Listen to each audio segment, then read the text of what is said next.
Halo semuanya, Assalamualaikum warahmatullahi wabarakatuh. Hari kita bahas tentang Perang Korea. Ya pastinya ini di mapel sejarah peminatan. Nah, kita belajar tentang sejarah Korea ya, dimana sampai sekarang itu kenapa sih Korea bisa pecah gitu kan? Kenapa sih ada Korea Utara, Korea Selatan, mereka tidak bersatu lagi seperti yang kemarin kita bahas, yang di Jerman gitu ya. Kita review dulu yang kemarin kita bahas ya. Yang pertama waktu itu kita bahas tentang perpecahan Uni Soviet. Yang kedua kita bahas tentang perpecahan Yugoslavia, yang waktu dulu Yugoslavia. Yang ketiga baru kemarin banget ya, kita bahas tentang reunifikasi Jerman atau bersatunya Jerman. Jerman itu terpecah jadi dua, ada Jerman Timur, Jerman Barat gitu. Tapi mereka bersatu lagi menjadi negara Jerman gitu. Tapi ini ya, khusus yang ini terpecah menjadi dua pasca Perang Dunia II, tapi tidak bersatu lagi. Kita lihat dulu ya, kenapa sih mereka tidak bisa bersatu, alasannya apa gitu ya. Oke, kita lihat poinnya.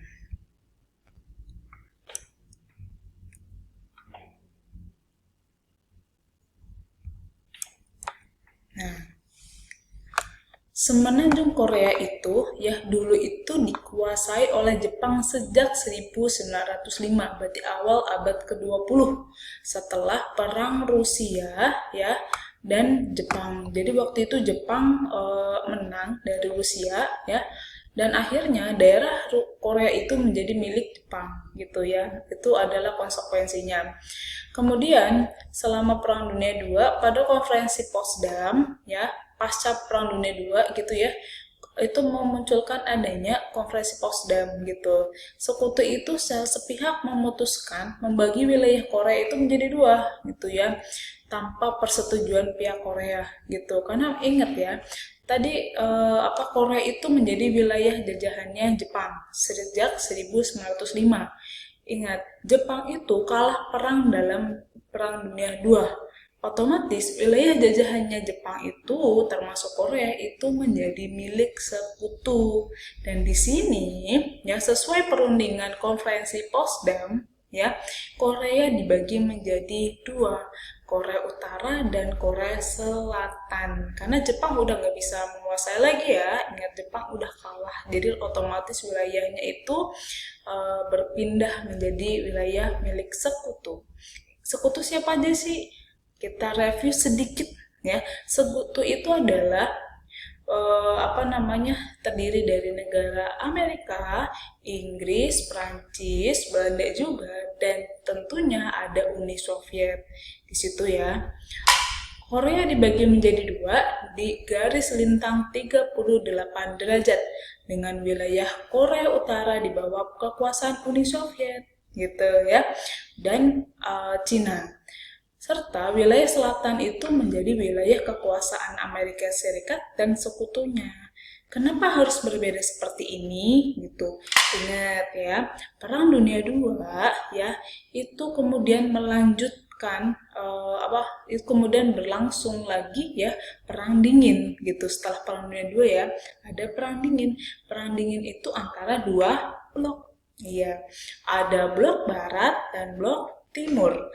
Blok Barat itu ya dipimpin oleh pihak sekutu ya, di mana Amerika ya, Inggris gitu, Prancis gitu, dan lain-lain.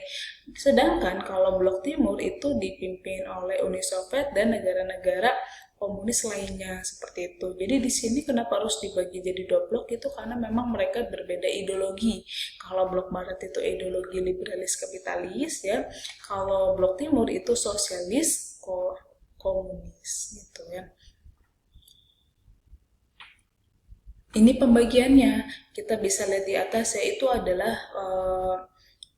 gambar bendera Korea Utara. Kalau yang di bawah, berarti yang bagian selatan, ini adalah gambar bendera Korea Selatan. Jadi ini Korea Utara, Korea Selatan.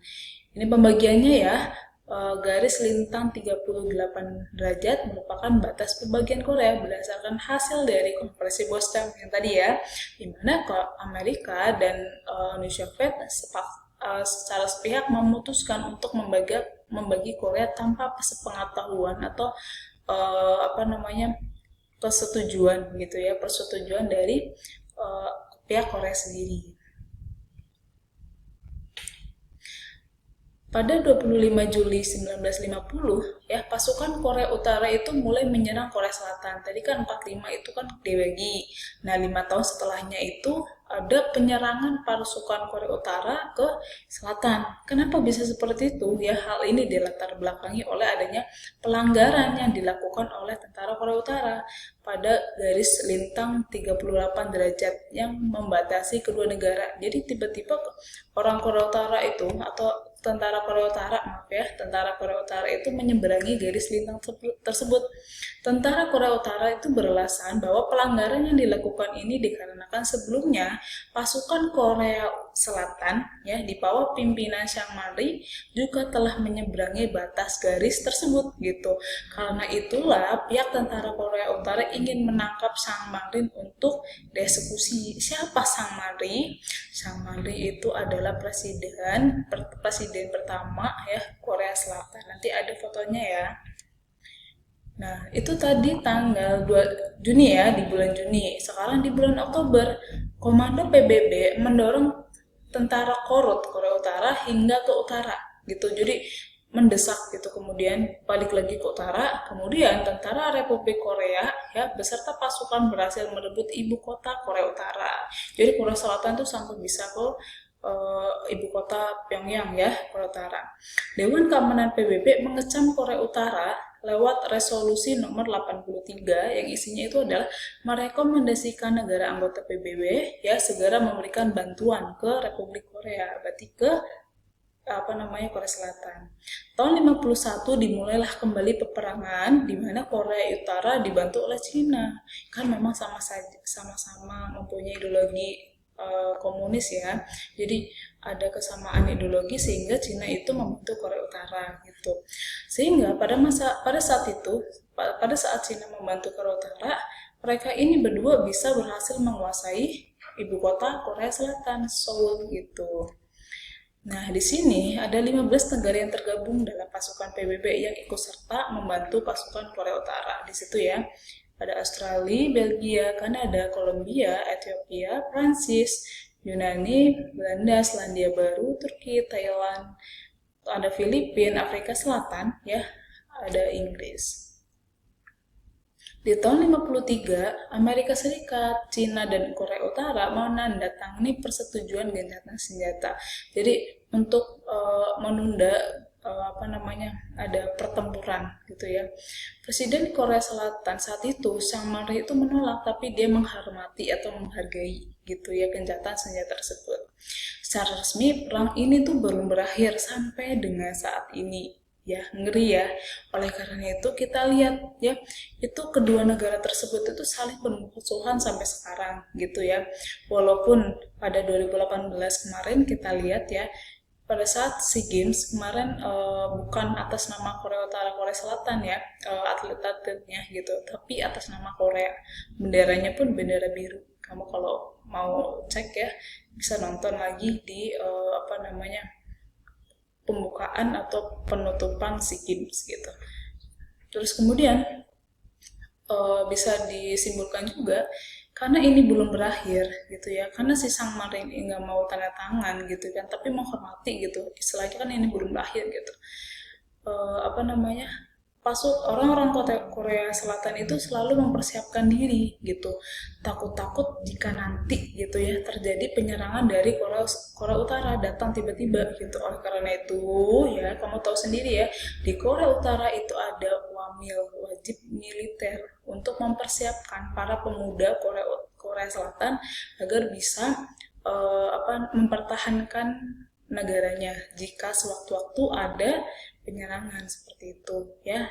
Jadi kamu bisa paham ya, kalau yang suka Korea tapi pasti paham ada biasnya atau aktor yang kalian suka gitu, pas biasanya ada ada wamil gitu selama 2 tahun gitu ya. Itu memang wajib gitu. Lanjut. Nah, ini ya, kamu bisa lihat di sini, ini adalah 2 tokoh dari pemimpin dua negara tersebut ya. Ini Samari yang tadi kita bahas dari awal ya. Samari ini adalah presiden pertama Korea Selatan yang dia enggan menandatangani perjanjian perdamaian tadi ya. Maka dari itu sampai sekarang itu dianggap belum selesai. Bentar. Dan ini adalah Kim Il-sung. Kim Il-sung ini adalah presiden Korea Utara yang pertama gitu ya. Kim Il-sung ini berarti dia kakeknya dari Kim Jong-un, jadi presiden Korea Utara yang sekarang gitu ya. Kamu tahu sendiri ya, kamu bisa bedain di mana kedua negara ini yang tadinya pada masa kerajaan zaman dinasti itu mereka bersama, terus punya kesamaan nasib karena sama-sama dijajah oleh Jepang gitu ya, tapi sekarang jadi beda haluan. Beda haluannya ini dikarenakan ideologinya berbeda. Kalau ini ya, Korea Selatan itu mengikuti ideologi yang dibawa oleh Amerika gitu, makanya kiblatnya mereka itu adalah Barat gitu. Kiblatnya Barat, mereka berarti menganggap ideologi yang ada gitu ya, yaitu kapitalis dan liberalis gitu. Sedangkan kalau yang Korea Utara itu sosialis komunis seperti Cina dan Uni Soviet seperti itu.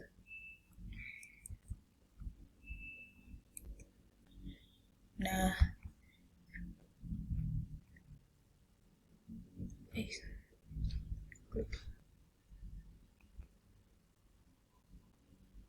ini ada apa namanya tambahan sedikit tentang embargo. Embargo itu adalah pelarangan perniagaan ya dan perdagangan dengan sebuah negara yang dideklarasikan oleh kelompok negara terhadap negara lain gitu.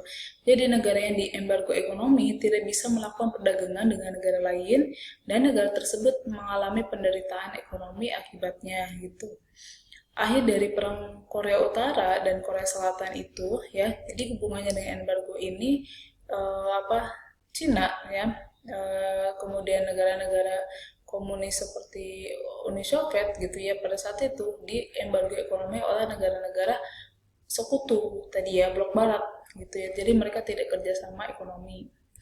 Selanjutnya akhir perang Korea Utara dan Korea Selatan gitu ya, dari yang tadi 1953 Amerika terus kemudian Cina gitu ya, Korea Utara menandatangani persetujuan namanya Panmunjom gitu. Persetujuan ini mendorong gencatan senjata antara Korea Utara dan Korea Selatan. Presiden Korea Selatan tadi yang saya katakan di depan ya, dia menolak tapi dia menghormati. Secara resmi perang ini belum berakhir gitu ya. Ini sama yang seperti saya sebutkan di depan gitu kan, ini versi ada gambarnya gitu ya, dengan Kim Jong-un dan Moon Jae-in. Berarti dua presiden ini waktu itu bertemu pada April 2018. Nah, di sini ya pada Agustus 2018 pada SEA Games mereka juga menyatakan bahwa perwakilan Korea dalam SEA Games itu dijadikan satu, bukan Korea Utara, bukan Korea Selatan, tapi atas nama Korea dan benderanya ini gitu ya.